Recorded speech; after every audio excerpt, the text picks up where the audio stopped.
This is of the many manifestations of the Bodhisattva Avalokiteshvara.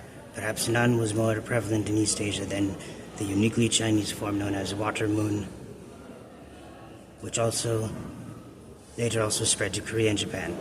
This form of the Bodhisattva presides over his own paradise, Laka, which is described in scripture as a rugged seaside cave from which he could admire the reflection of the moon in the water. Appropriately, he appears meditative and relaxed and is seated informally in the royal ease posture, ornately dressed with silk robes, fluttering sashes, jewelry, and an elaborate hairstyle. He also wears a headpiece that features an image of Amitabha, the Buddha to whom Avalokiteshvara attend. Believers might look to a sculpture like this as a guide for their own journeys towards enlightenment. So, the water moon, okay? Water is wisdom and grace in Scripture.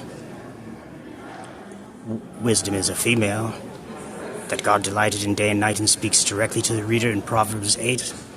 And the water moon, the moon is Leah, bride of Jacob, who became the greatest matriarch in Scripture.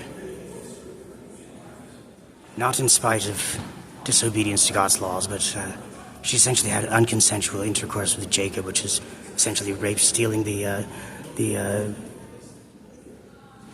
made himself a slave for 7 years to get with Rachel, and she stole that through deception, so became the greatest matriarch in the history of the world, whom Jesus and Mary and the Davidic kingdom and Moses descend from, achieving opposite results by breaking the rules. So sometimes doing the opposite of what we're supposed to accomplishes the greatest good, and she has the most influential bloodline in the history of the world.